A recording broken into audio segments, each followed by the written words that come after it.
Okay, so quick little video here. Watching some Sean McLaughlin, aka Jacksepticeye, playing some Spider-Man. And doing a little rope work here. You got some 3 different size dowel rods that I've used and made fids for doing rope work. If it's metal, that's a marlin spike. They might have loops on it, they might have all kinds of different shapes, but it's really just a a pointy bit instead of a knife or something to work with rope. Pliers, in this case, it's better than the wood is at times. And this one here, I just have a common whipped handle, which is basically just you go like that and then wrap it all the way down, shove the end in a loop, pull it tight, pull the loose end tight. And what I have done here is just woven the 2 ends. It's a bit hard to see on camera here, but woven the 2 ends. Come on, focus. Woven the 2 ends up and down through the layers. It looks pretty good, and it actually fits in the hand pretty nice, and it's surprisingly grippy. Like I'm really pressing on that pretty hard there now, and it's not moving all that much. Just made it move, but it takes a nice amount of force, and you gotta press on the end without pressing on this in the center, because this tightens down on the wood, creates more friction. There we go. That's a little better. Pretty good for just a nice comfortable handle. And this is French whipping, which again, you don't really need the end, right? I'm just working it off the spool here, or hand reel, whatever. And right here is basically what it is. You just do a simple overhand knot. If you've ever tied shoelaces, you've done an overhand knot. 2 loops, that's a reef knot or square knot. But you do that on a stick or a rope or whatever, and then you just do a bunch of these. And these are just simple half hitches. You pull them tight, and of course, because I have it attached to that, I'm not actually tying the half hitch. I'm just making a loop and putting it, it's a bit awkward one-handed, making a loop and putting it on the end, pulling it tight, which I can't really do one-handed. And what you wind up with is this corkscrew kind of thing.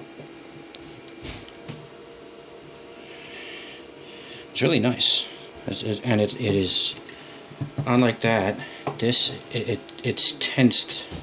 There's tension through the entire thing, right? Because each one of these half hitches is pulled tight, and it is just not moving unless you really want it to move. Slight downside to this, putting the ends through on the end is a royal pain in the butt, but it's not impossible. I started it here and just done all my half hitches, low battery, and then feed the end through. And now that the light is turned off, you just do your half hitches. The last thing you do, you just make 2 loops and feed the tag underneath your last couple loops here. And I just tucked it in under here, trimmed it, burned the end so it doesn't come back through. I suspect that will stay on there for quite a while. Although it is kind of obnoxious on the hands, but honestly, for a handle, I think the old common whipping is more comfortable.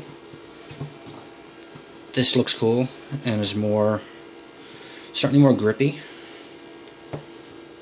and for applications you want more grip, you want a better, more resilient grip, or just a sort of a decorative end. Maybe you do something just as simple like this with the French whipping on either end. That would be cool for you know, it's a great way to store a ton of cordage in a small space. It's not getting tangled up, but you know, nice functional grip. Completely unnecessary, of course, because this is just, you know, really smooth dowel rods that have been pointed a little bit, so I got something to you know, to grab the rope. And of course, because they're wood, you can just, you know, you can shape them as much as you like. Of course, because they're wood, also you can't have them as thin as a marlin spike, which would be metal. Basically, just imagine one side of the pliers, only it's probably polished, maybe stainless steel, copper, bronze, whatever. It could be just about any kind of material, and it does basically the same job. It's just you know, a spiky bit. You can even get instead of pocket knives, you get folding pocket marlin spikes, or marlin spike pocket knives, which have a blade on the one thing and then just a rod of metal pinned into the other, and then you have your folding knife and marlin spike. And yeah, he's still playing Spider-Man. Does pretty much the same job, and of course extra cordage. Great way to kill time, good way to get some practice.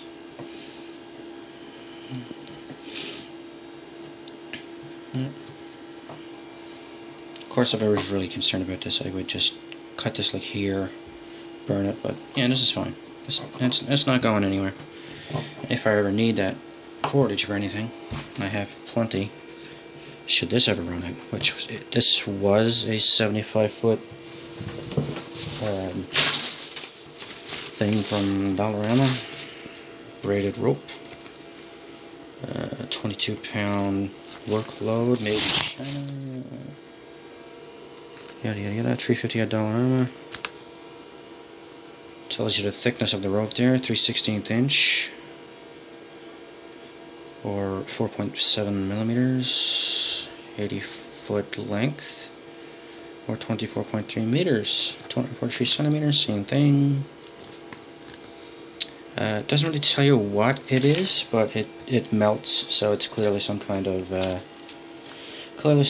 synthetic rope, some kind of plastic, nylon, or whatever.